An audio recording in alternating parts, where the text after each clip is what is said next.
Welcome to the Power 365 show.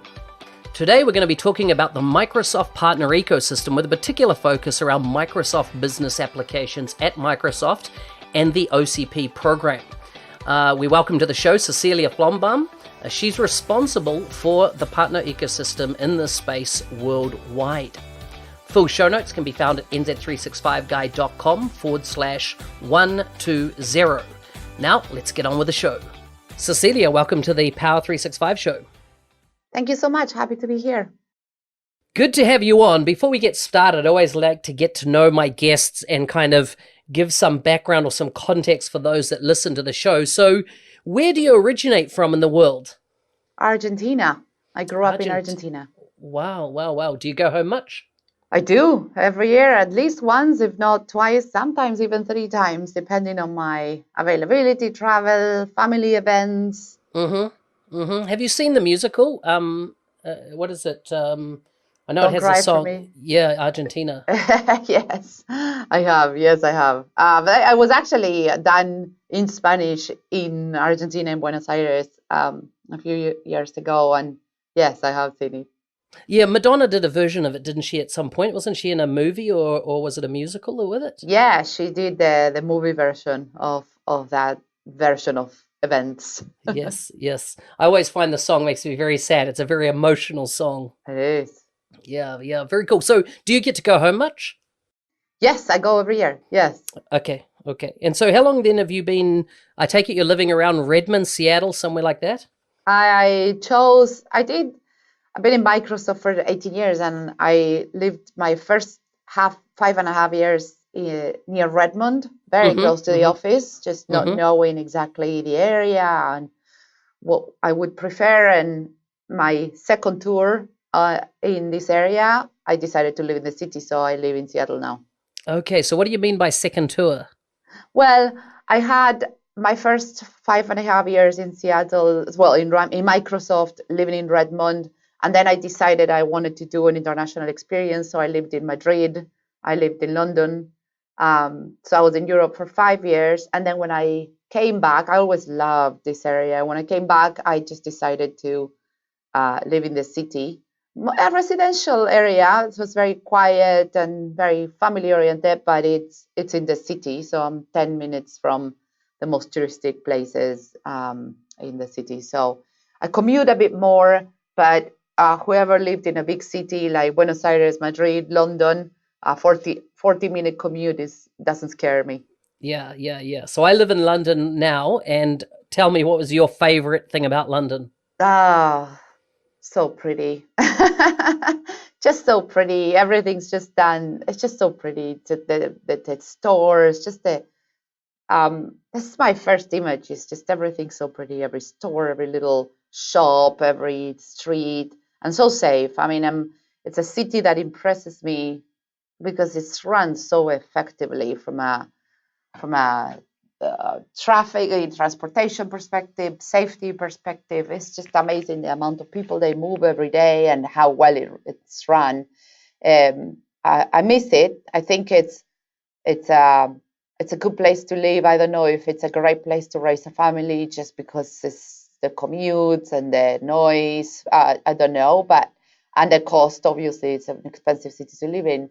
But I had a great time. I lived in Fulham, also very residential area, but close enough to centers of the city, the parts more central parts of the city. So I enjoy that very, very much.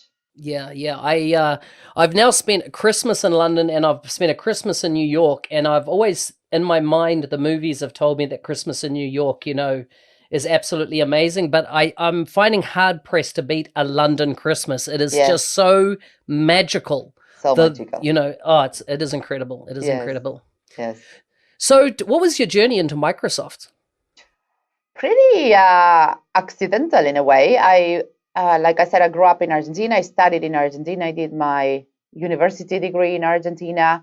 I graduated, did 5 years of work. Well, in Argentina, it's very common to work through your studies, so through university. So my first job was in Oracle when I was 18. So I worked in Oracle Argentina when the office was just opening. We were like 15 people. So it was a bit of a startup at the very beginning, even though Oracle wasn't a startup, but it felt like it in Argentina. We were all doing everything. Everybody was answering the phone. Everybody was doing photocopies. It was a lot of fun. Then I couldn't really cope with my career and the intensity of Oracle, so I left and did an internship in an agriculture company for a year.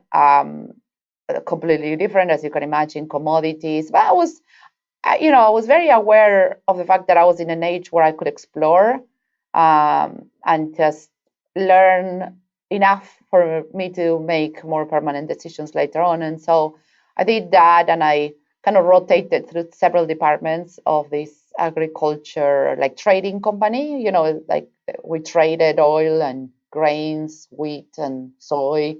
So I was part for some time in transportation, for some time in the actually trading table. It was just great. Then I did that for a year, and then that wasn't. I did learn enough to know that that was not the industry I wanted to be in, and then I went into the steel pipes industry. Yeah, so I worked for 5 years actually in a company that did steel pipes. Manufacture steel pipes for oil drilling and conduction, and I was in the planning team, industrial planning team, with all industrial engineers that taught me so much of what I know now.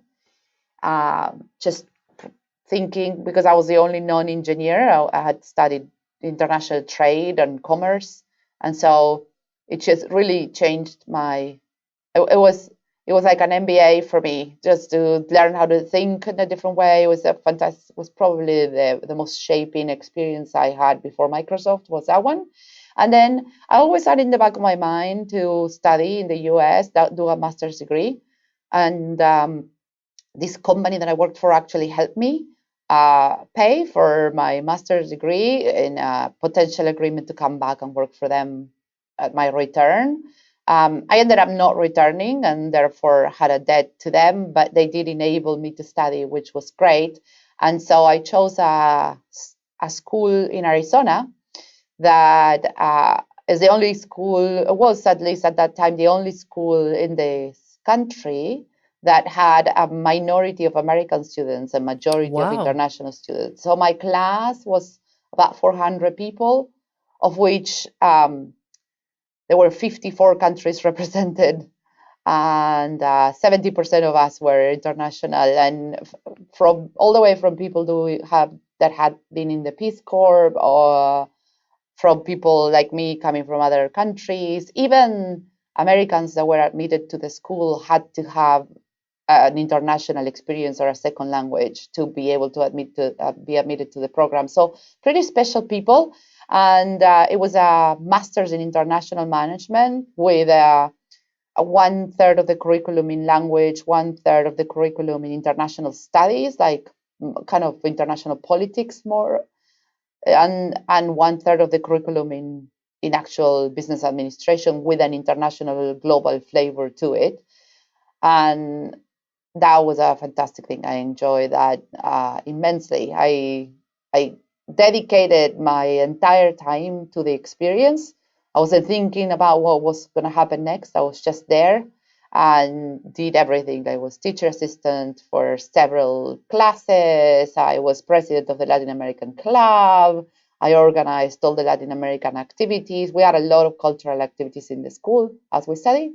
And so, yeah, it was a great experience. And then when it was approaching graduation time, I decided to attend a career fair, really, that for Latin American students, for Hispanic students, and Microsoft was there, and I applied to a very generic position. This is a conference or a career fair that Microsoft attends to search for candidates with kind of generic profiles, like a generic marketing profile or a generic program management. It's more business oriented because it's a business conference, but And I just really clicked with the people that were interviewing, with the culture of the company. They did a quick interview there in the conference itself, and 2 weeks later they flew me here to Redmond for an official set of interviews. 2 weeks after that, I had an offer, and I had never even imagined that I was going to end up so far from Argentina. But I did. I came here and I love the place. I love the culture. I love the company. I love the people. I love Seattle. Love the bridge, the mountains, the views, and I could see myself living here, and I moved. Mm. Wow, wow, wow. Yeah, And that, what was that, about 18 years ago? 18 years ago, 2001. Wow, wow. Yes, And so who was the CEO at the time at Microsoft? see Balmer. Okay. Yes. Wow, wow, wow. So you've been there through that, and of course the transition was Satya. Yeah, and it was the Incredible. time in which we were going through antitrust, and there were rumors Mm-hmm. that Microsoft may Oh, have of to course. Yeah, back split. then. So Yeah. yeah, it was that time. Yes, It's a very very exciting distant time. past now, right? Very distant Very past. So distant what's past. yeah. What's your current role now?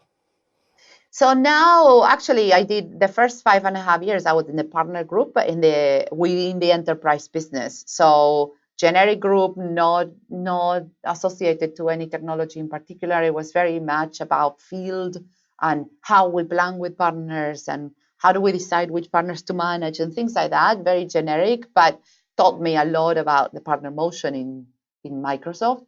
In 2006 is when I decided to make a change, and the job that I applied to was a job in Europe. I wanted to change business and change country. And I applied to MBS at that time, which was Microsoft Business Solutions in Europe, in EMEA. And I led a panel recruitment for MBS Wow. Okay. in EMEA, for the EMEA organization. And so that was when I started in business applications, 2006. And I did a bit of everything, honestly. I ran partner recruitment for 2 or 3 years. Then I created a concept that we called at that time partner development centers, which were almost like a network of learning partners. But instead of being on the technical side, it was all about the business side: how to do effective marketing, how to do value selling, how to maintain and grow profitably a partner business. It was all about how to run and grow, create, run, and grow a partner organization, um, with the context of our margins and our incentives and all that stuff. So yeah, I did that for a year exclusively, which was the beautiful thing about Microsoft when you create your own job. I created the idea, developed the project, and it became my job. Um, for about a year and a half, I think I just did that. And then I came, well, even from Europe, I actually went back to doing field.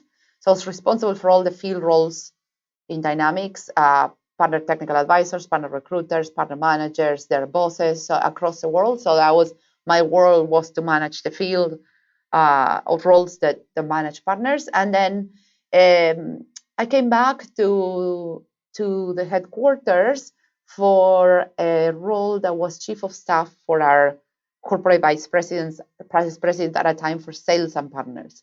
So that gave me 3 years of very broad experience across the sales part of the organization, the marketing part of the organization, and the sales and the partner. And I could bring my expertise on partners, to be honest, which was one of the key reasons why we ended up thinking as a company and myself that was a good role for me. And then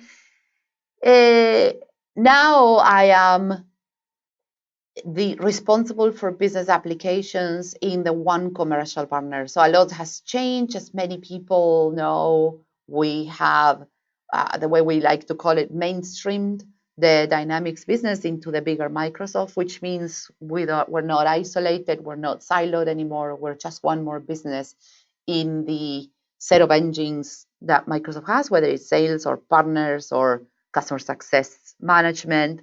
And I basically am the subject matter expert within the one commercial partner organization for business applications.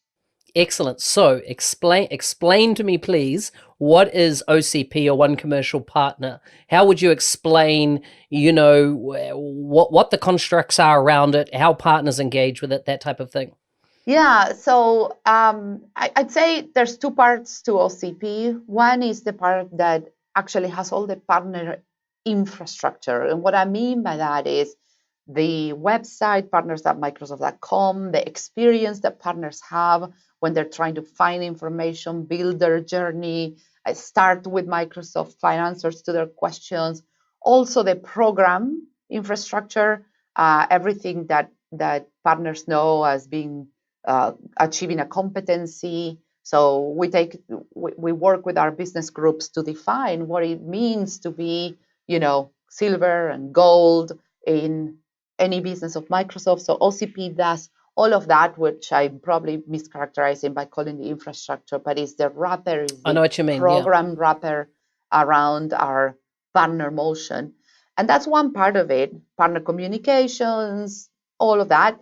And then there's another part of OCP that is really the organization that gets ultimately run in the field, and it gets run in Redmond for any global partner, of managing and having resources that manage the relationship with our partners, having resources that manage the technical journeys and the technical support that our partners need to build their own offerings, and the people that are the individuals that do marketing with our partners, the individuals that do sell with, that allow partners and help partners and assist partners to get involved at the right time with the right sellers in the right opportunity. So, I mean, it's in the commercial organization. You could argue it's almost within the sales organization, because we're in the execution side of the equation.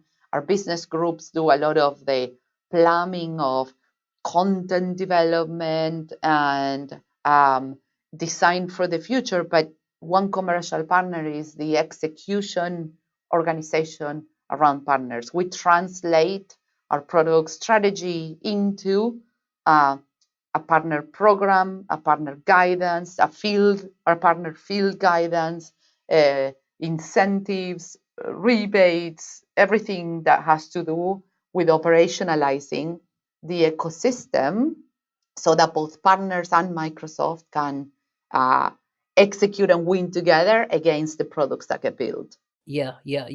So I want to talk about what makes a successful partner from your observations. But before we go there, what do you see as the key things that a Microsoft business application partner at this point in our journey of where Microsoft's up to in 2019, what are the kind of key things that a Microsoft partner either need to develop skills, get up to speed on, or understand based on the direction Microsoft is going in?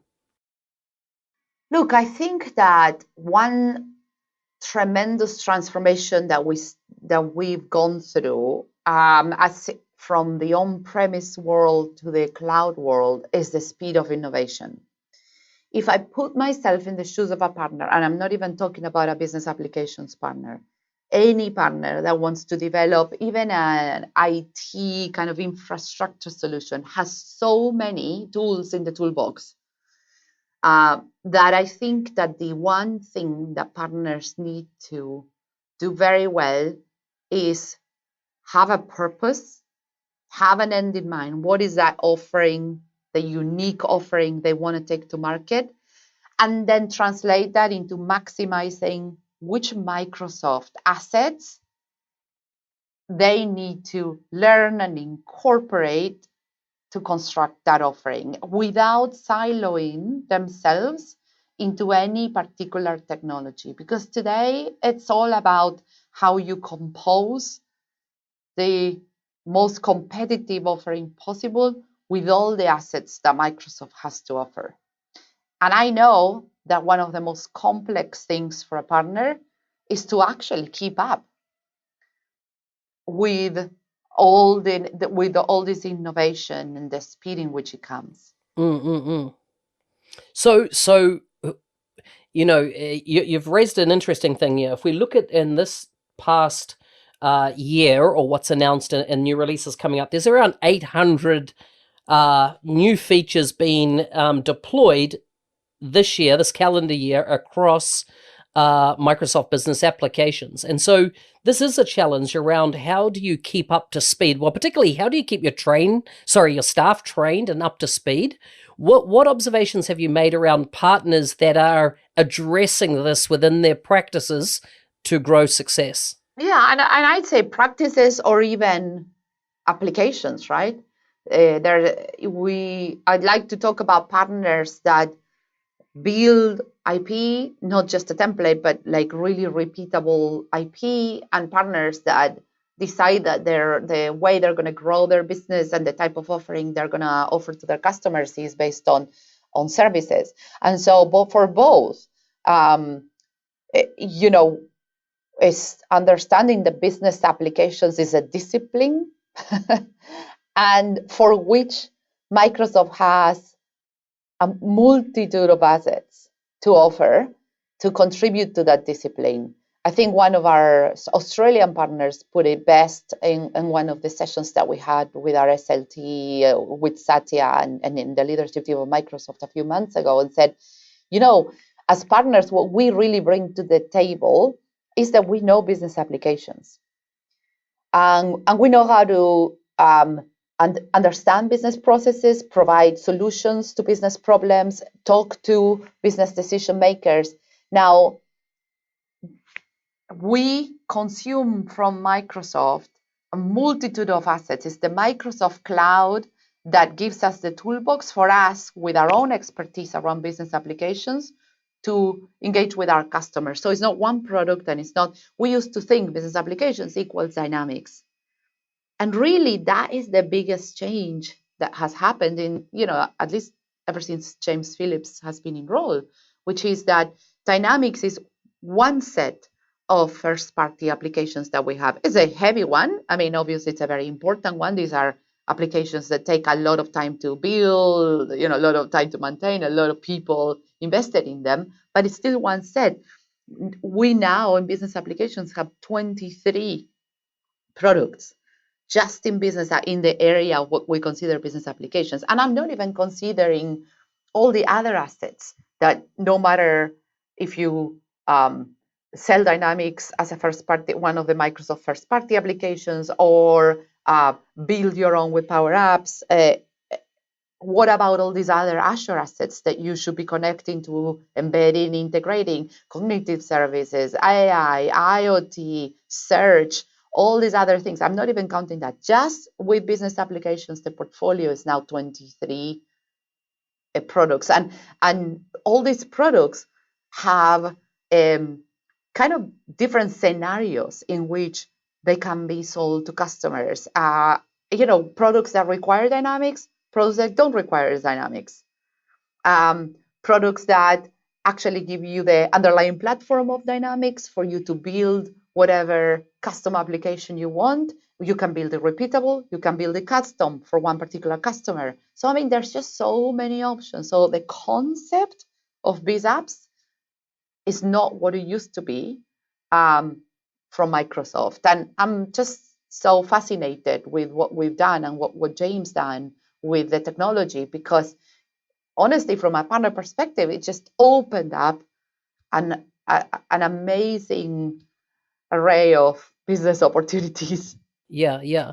So that's one of my observations. I've noticed that since Alyssa, James, and Hayden have kind of, come into their roles, etc., there's been a massive upswing in the, if you like, the brand credibility, the innovation, the excitement, the growth around this technology. What are you seeing from inside the organization in that respect? Yes, same, honestly. Obviously, James has been a different type of engineering leader in how he sees, ultimately, how he sees business applications from Microsoft being different than business applications from anyone else, because we're in Microsoft, because we have all this collection of assets that makes business applications from Microsoft different. and offering a level of integration that others cannot offer, offering the strength of a platform that others cannot offer, offering and kind of really leveraging those those aspects of the Microsoft cloud that makes us unique and makes us different in the way he builds the products. And so the energy putting the integration, the integration, the embedding of analytics and business Power BI, the integration with AI, and those experiences that he's shipped of first-party AI applications, just to give a taste of what's possible when you apply AI to dynamics. Plus the fact that James has a very clear platform mentality that it fits so well with what Microsoft is, what we are as a company. And so by doing that, he's very clear that there are different ways to have business applications conversations, that not all conversations require dynamics, at least at the beginning. And there are very many different ways to help customers realize, their I'm going to use it like an old Microsoft mission phrase, but realize their digital transformation, their potential with the many different ways in which they can do business applications from Microsoft. And not all answers are dynamics, and that just opens up so many doors. And so James, I would say starting with that, which is that technology vision, and that has been amazing. And then Alisa, who was in the Azure business before, she just brought an energy and a maturity of how to run this business that we didn't have before. And Hayden is an amazing seller himself first, but also an amazing leader from an energy perspective. People just love working with him. They love receiving him. They love taking him to customers. He's just good internally. He's good externally. From a sales perspective, it's just been amazing. And so the three leaders that we have is probably the best combination we've ever had, and is supported by the fact that our CEO himself is an amazing supporter of this business. He can clearly see where this business fits in the Microsoft strategy, why it's so important, what it can do to customers, and the most important thing, how business applications can actually bring to a customer everything that Microsoft can do for them together.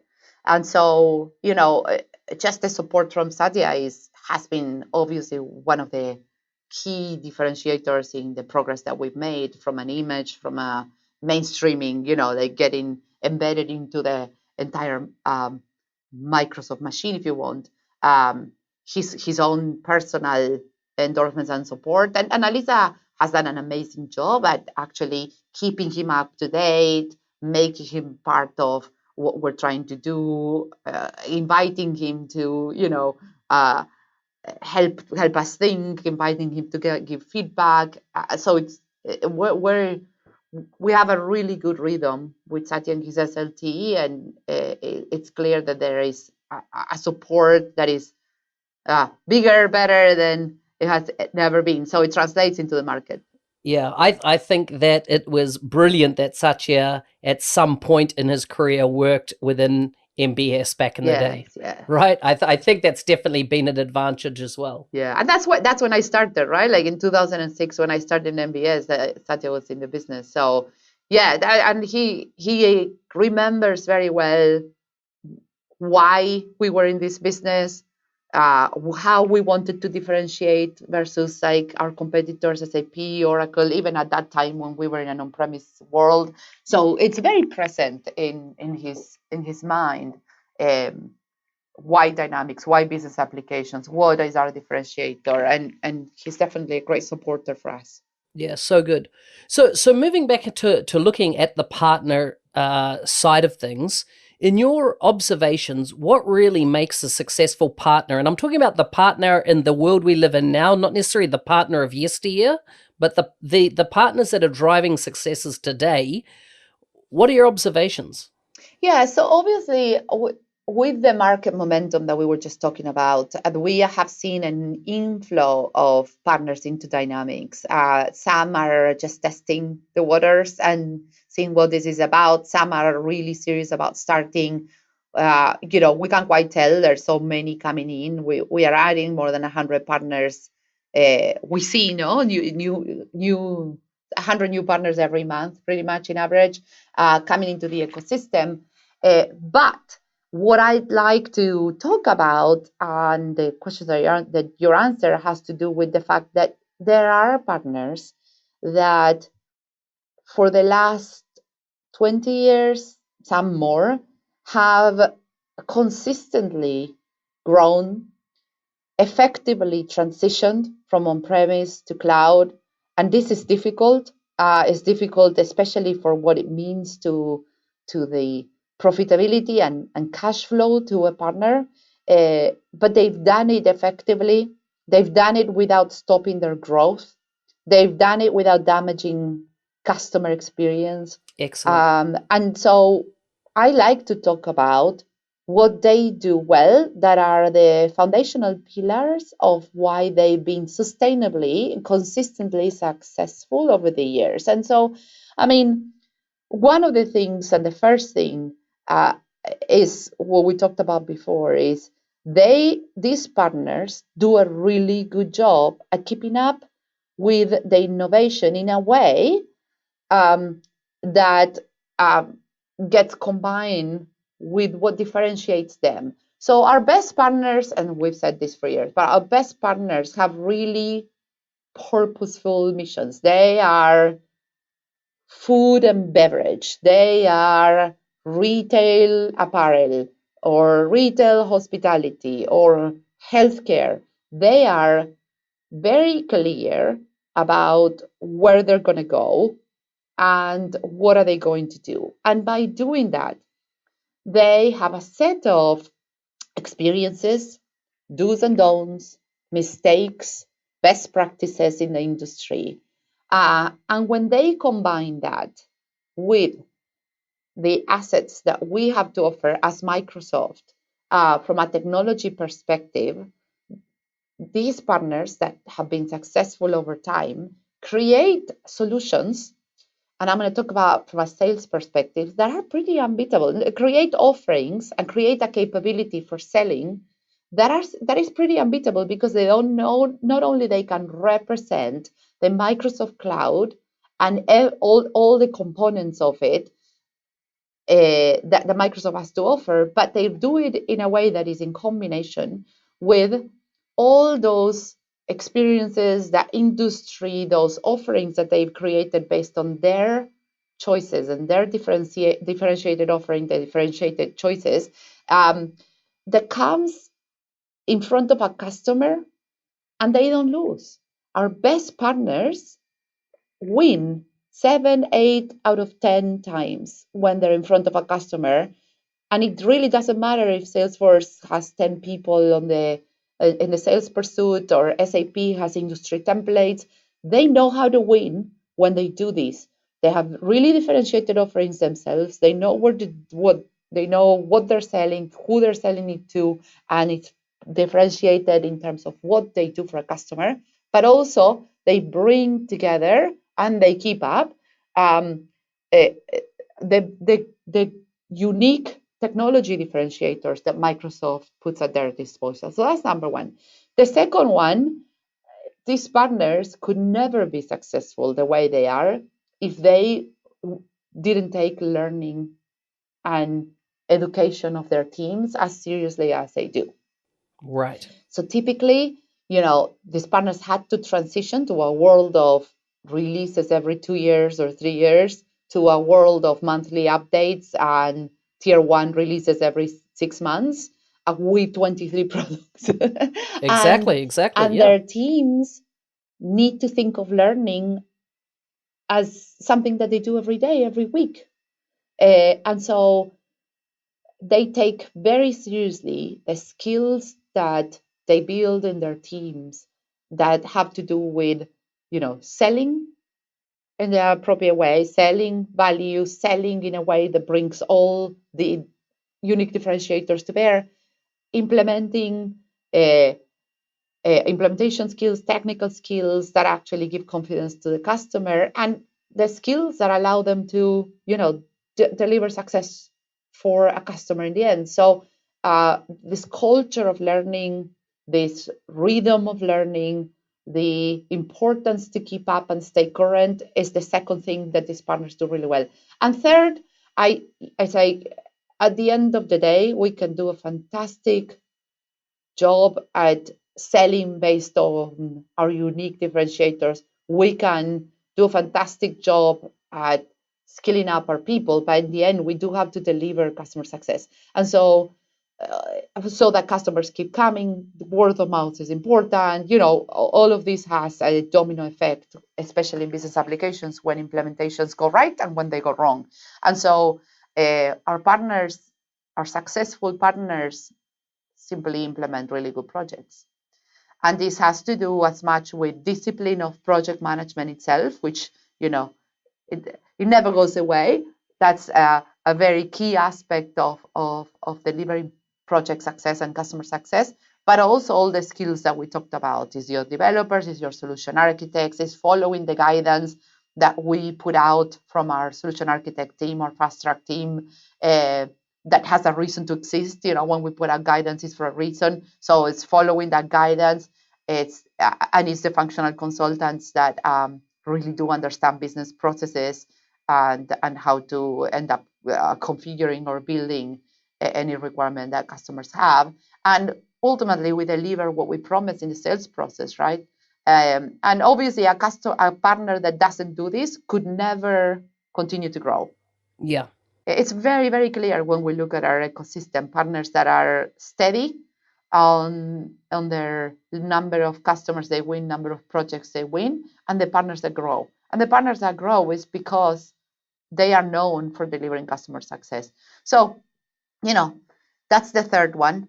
So skills. So first would be like our partners do our successful partners do a very good job at leveraging the collective strengths that we bring together, their partners and ours. They take skills very seriously, so they build capacity with the right capabilities across sales, across delivery, across marketing, any role, and take learning very seriously and deliver customer success over and over again.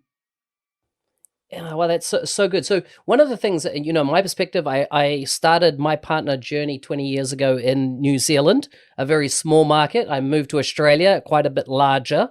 And now, in the UK. And one of the things I've noticed is a mentality with some partners that we're too small to address that first point that you raised around the innovation, the domain intellectual property or subject matter expertise around whether it's retail, healthcare, or some industry ownership, and they kind of go for if a customer asks for the technology, we're going to sell it to them. We're not going to build, if you like, a depth of knowledge in an industry. We're just going to go after everything, and so therefore they become.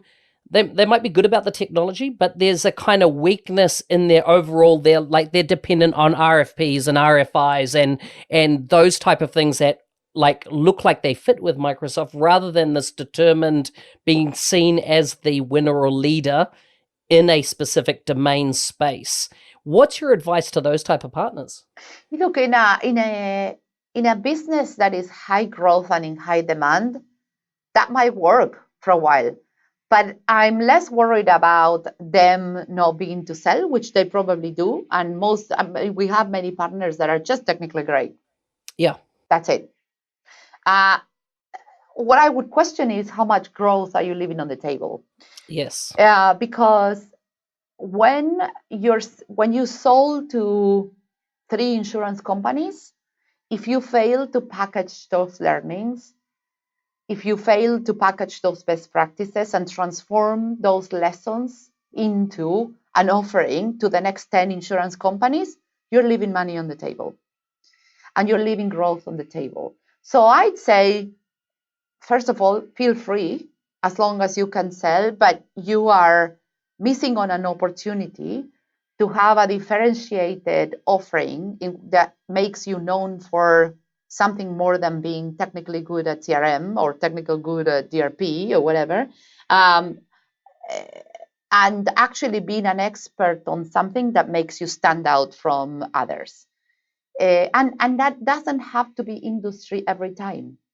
Industry is an obvious one, and it's something that is relatively easy if you're smart about packaging lessons that you learn. Once you sell 2 or 3 or 4 customers that are similar. Agreed. But it doesn't have to be. Some partners, and in the UK, we have a couple of very successful partners that actually chose a segment. They don't do large implementations. They just stay within a customer size, and they are able, their differentiated offering is that they do things in very rapid time to value for customers that have those types of requirements, that have fewer number of employees, and they could cut across several business applications technologies, but their differentiator is that we stick to these types of projects. We stick to these types of solutions. If it's very complicated, we give it to another partner. That's fine, but that makes them, I can talk about them, and I know that that's what makes them unique. Yeah. So good. So tell me about the building blocks of a successful Microsoft/partner relationship. What are those partners doing that are embracing Microsoft, and there's a great symbiotic relationship between Microsoft and the partner when it comes to that relationship development? What are you seeing? Yeah, so obviously involving, if it's a managed partner that has a partner development manager, making the best out of that relationship in the sense of involving that person fully in a true business plan that actually sets for us a goal. And the best plans are long term. The best plans are 2 or 3 years out. But even if we don't do that with the speed of innovation, sometimes that's a little difficult. But it's the best way to think about it. A work back of what would it take for us to get there. And as we do this exercise, and not everyone does it, but if you look at yourself a year from now, sit down with your partner manager, your PDM, and say, a year from now, I want to look like this. I want to have this growth. I want to be sold this much. I want to be known by this. And then you can work back and say, what will it take? And then challenge your PDM and invite your PDM to actually identify what do you need to do as a partner, and how can we help from Microsoft? And just like we're saying, the technology has now 23 products in business applications, and it's so hard to just keep up and understand. It's the same thing with the type of Microsoft programs and assets and go-to-market help that you can count on.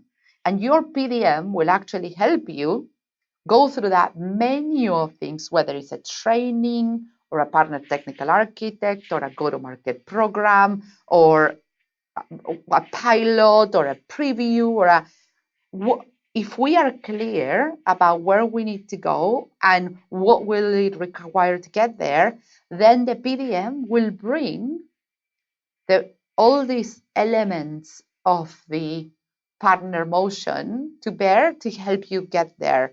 And that is the best way, in my opinion, to leverage the relationship with Microsoft. Excellent. So what else? What about things around, strategic alignment and addressing business processes and, even things like, true alignment? There's an element of that communication with that PDM, but what else? Well, of course. I mean, there's the PDM will be able to articulate where Microsoft wants to go with this business, and the partners that are very successful are able to see themselves and how they contribute to that goal. And that's what you're calling alignment, is how a partner will say, okay, I can see where you want to go, Microsoft, and this is how I can help go there. And so I will align my company to just go there with you. But I think that partners, they're independent companies. You also have goals of your own, and the alignment is important because it's a partnership. We are, we're partnering. We are going to a place together. We are going to, I don't know, capture 20, I don't know, get 5 extra points of the market in hospitals in the UK. We're going to do that together. How are we going to do that together? And then the alignment, yes, in theory, but then let's transform that alignment into a plan and a work back and a set of assets that we can both contribute to make our mutual goals happen. Look, I have a firm belief that our ecosystem is in biz apps, at least. I think it is for the whole of Microsoft, but it's even more unique in business applications because it's so different from all the other competitors. Our ecosystem is and can be even more a unique differentiator in the way Microsoft goes to market in business applications. It's the one thing we do that others cannot do or the others don't do well. And if that's true, then our partners need to be able to grow, need to be able to provide an expertise that Microsoft sellers cannot provide because we would never have enough. Yeah. A partner can be an expert in luxury goods in fashion retailing. We will never have Microsoft sellers or enough of them with that level of expertise. If that partner can represent the Microsoft assets, the Microsoft technology, the Microsoft innovation in combination with their deep expertise in luxury goods, then it's unbeatable. It's unbeatable. And it can be the one thing that nobody can compete against. And so back to your question, their alignment, sure, to where we're going, strategy, technology, our advices, our trainings are great. Make use of everything, absolutely.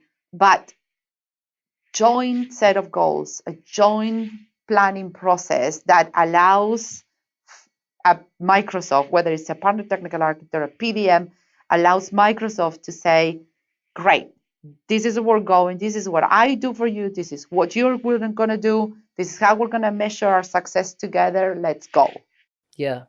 So good, so good. I don't know if you know Juliana Demasiski in Sydney, Microsoft, but she was my PDM in that place, and she was absolutely fantastic when I worked in Australia as a managed partner. Absolute, she fulfilled everything that you've discussed here, and about having that strong rhythm and relationship with us. Because then you're also helping your Microsoft PDM go find the specific things that you need, as opposed to, these are all the programs available, let's just get you in there. No, let's do it with a purpose. Yeah. So good, so good. But listen, our time's flown very quickly, and I like to wrap up with some quick fire questions with you. But before we do, is there anything you'd like to add around OCP? Add around OCP. Not much that I haven't said before. Make use any partner. There are many different ways, and not all of them are centered on our PDMs. There are many different ways, or whether it's through a website or through our cloud enablement desk or through the PDMs in a given country, to engage with Microsoft and the commercial side and within the one commercial partner organization, and use whatever entry point, whether it's the website or a cloud enablement desk representative or your PDM, to understand not just all the technology that's available, but all the different programs and all the different ways to help you go to market and grow that are also available. Starting with the marketplace, but then everything that we do around marketing and partner marketing, there's just so much out there that is also, just as we struggle to keep up with technology, it's important to keep up with all the types of programs and offers that we have available to partners to help us win together. So good. So good. Okay, so it's quick fire question time. Okay. So just I'll fire a question and whatever comes top of mind. First of all, who in your life inspires you to be better? My husband. Awesome, awesome. What activities do you enjoy so much that it makes you lose track of time? Playing with my daughter. Nice, nice. And what do the first 30 minutes of your typical day look like? Panic about my day. Panic. I love it. I love it. Do you think that's an Argentinian thing? Maybe. The The lack of planful approach to my time and my days. I really try. I had for 3 years a British boss that changed quite a bit of me, but not quite. And I continue to. I always say my husband is Danish, right? So there's no more. Wow. There's no more opposite cultures. Yeah. I'm very Danish for an Argentinian. He's very Argentinian for a Dane. Wow. And I am extremely structured, if you ask my family, but I'm extremely chaotic. But for the demands that my life has right now. So good. Is there anybody you would recommend as a guest for future podcasts? That's a good question. Hayden. We've had a chat, Hayden and I, as in he's on my list. We've just never coordinated his schedule to make it happen, but it will happen. It'll happen. He's already said he's happy to do it, so I should push forward and get him on. Excellent. I've had James Phillips on, and so I need to probably get him and Alyssa at some point as well. Yeah. So, Cecilia, it's been great to have you on the show. If people want to follow you online, or is there any blog you would point them to, or any like Twitter, LinkedIn, anything like that, where you have an online presence? Yeah, LinkedIn is the most prominent, I think. Sometimes I tweet, but it's mostly LinkedIn. Hey, thanks for listening. What's your experience in developing a relationship with Microsoft? Are you part of the OCP, or are you a partner that's innovating and addressing these areas of where partner relationship is going with Microsoft? I'd love to hear your story. You can reach out to me at NZ365Guy, pretty much on any social media channel. I would love to have a conversation with you. Full show notes can be found at NZ365.